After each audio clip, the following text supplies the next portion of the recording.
Les fêtes sont une excellente opportunité d'écouler une marchandise que vous avez depuis longtemps, mais que vous n'arrivez pas à faire sortir.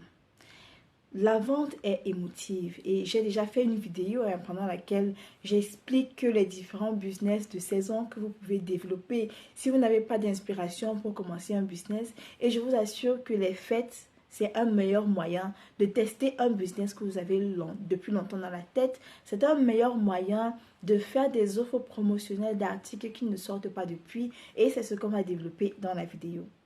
Si c'est la première fois que vous me voyez, je suis Elodie Onana. Depuis 2019, je vous accompagne à commencer le business en ligne avec la Turquie, à commencer le business en ligne avec la Chine. Je vous encourage à développer une idée de business parce que je suis convaincue que nous avons tous le potentiel pour pouvoir gagner de l'argent avec un business.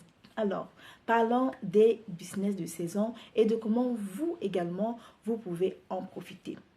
J'avais déjà fait une vidéo dans laquelle j'ai développé les différents business de saison qu'on peut faire pendant l'année. Et donc, dans la vidéo en question, je parlais de plusieurs grandes fêtes que les gens célèbrent un peu partout dans le monde. Je parlais de la fête de la Saint-Valentin qui arrive justement en février. Je parlais du Ramadan. Je parlais de la fête du mouton. Je parlais des grandes vacances. Je parlais de Noël, bien entendu. Je parlais des fêtes de fin d'année. Du moins, j'avais développé cette vidéo-là, ces idées de business-là, et vous pouvez trouver cette vidéo sur ma chaîne si vous voulez avoir plus d'idées, plus d'inspiration. Et pourquoi je reviens encore dessus? Je reviens encore dessus pour vous dire que le business que vous faites, les articles que vous vendez peuvent être encore mieux vendus pendant les fêtes. Pourquoi? Parce que pendant les fêtes, les personnes sont axées dépenses. Les personnes veulent acheter, les personnes veulent dépenser, les personnes veulent faire plaisir à leurs proches. Et peu importe ce que vous vendez, je vous assure que dépendamment de comment vous proposez vos offres, vous pouvez vendre ça pendant les fêtes. Voilà par exemple la Saint-Valentin qui arrive. Bon, je suis en train de tourner la vidéo en janvier, mais vous pouvez voir la vidéo en mars, en avril, en mai, je ne sais pas. Et vous pouvez aussi adapter ce que je suis en train de dire à la période de la fête qui arrive. Donc, voilà par exemple le février qui arrive. Quel est le business en février que vous pouvez lancer? En février, les personnes veulent faire plaisir à leurs proches, à leurs chéris. Les personnes veulent offrir des petits cadeaux, des souvenirs, peu importe. Et peu importe ce que vous vendez. Disons que vous êtes dans le cas d'une dame ou alors d'un monsieur qui vend les perruques, qui vend les cheveux. Pendant la fête du 14 février, les femmes veulent se rendre belles, elles veulent être sexy, si elles doivent sortir avec monsieur et tout ça. Et donc, vous pouvez utiliser une phrase accrocheuse et dire « Faites-vous belle pendant la Saint-Valentin avec cette perruque ». Seulement cette phrase va tiquer quelque chose dans l'esprit de la dame qui se dit « Ok, comment est-ce que je vais me préparer pour la Saint-Valentin, pour mon chéri et tout ça ». Ça va tiquer dans sa tête et elle va se dire « Je peux acheter de cette perruque justement pour être belle pour mon chéri ce jour-là ».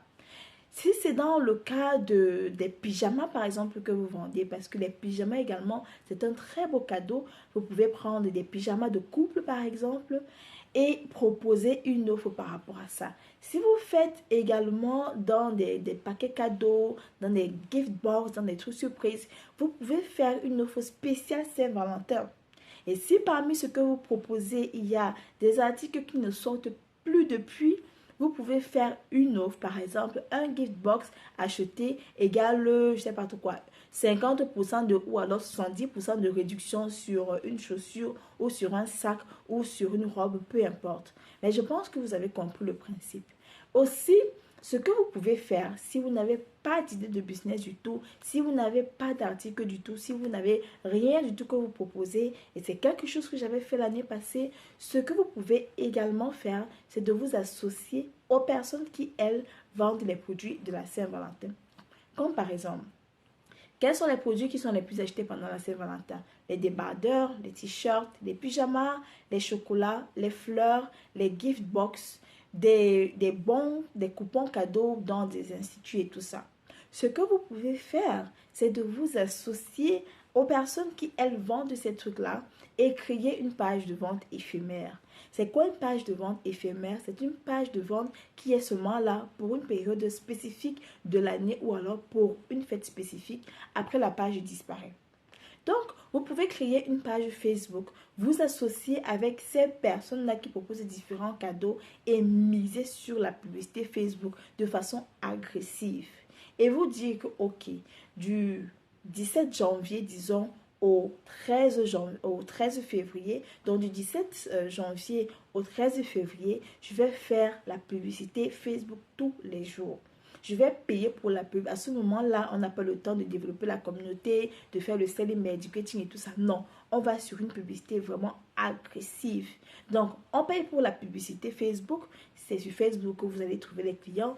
Si c'est sur Instagram aussi, parce que Instagram aussi, c'est une plateforme où il y a beaucoup de personnes qui sont intéressées par ce type de thème-là.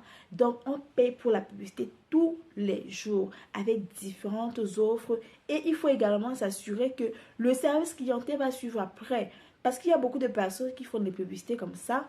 Et après, on écrit, on envoie un message, personne ne répond. On passe la commande, personne ne réagit. Donc, assurez-vous que les articles seront disponibles. Donc, vous travaillez avec des fournisseurs ou des personnes qui ont déjà des boutiques dans les marchés. Pas les personnes de Facebook, parce que les personnes de Facebook, parfois, elles aussi, elles prennent dans les marchés. Donc, idéalement, travailler avec des personnes dont vous êtes sûr qu'ils auront le stock, parce que la publicité sur Facebook et sur Instagram, ça peut vraiment faire boom, surtout quand c'est bien paramétré. Donc, vous vous assurez de ça. Service clientèle au top, stock au top, livraison également au top. Parce qu'après, il y a le service de livraison qui sera inclus. Puisque vous n'avez pas de boutique physique, c'est une boutique éphémère. Ou alors, même si vous avez une boutique physique, pensez à anticiper la livraison. Qui va faire les livraisons? Il faut également savoir que pendant la période de Saint-Valentin, c'est très saturé au niveau des livreurs. Donc parfois, ils peuvent se retrouver débordés, tout ça. Il faut anticiper ça. Ça, c'est un principe que vous pouvez appliquer sur toutes les fêtes de l'année, sur toutes les périodes de l'année et voir qu'est-ce qui fonctionne et qu'est-ce qui ne fonctionne pas. Nous sommes parvenus à la fin de la vidéo. J'espère qu'elle vous aura inspiré. J'espère qu'elle vous aura aidé. Partagez votre idée de business dans les commentaires. Dites-nous si c'est quelque chose que vous avez essayé. Si vous vous êtes fait de l'argent, en tout cas moi j'avais essayé ça l'année passée et boum, j'ai eu tellement de clients que je me suis dit waouh, il faut que je développe ça avec ma communauté. N'oubliez pas de vous abonner à ma chaîne YouTube Elodie Onana ainsi qu'à ma page Facebook Les Histoires qui vous parlent pour ne plus rien rater de mon actualité. Ciao les boss.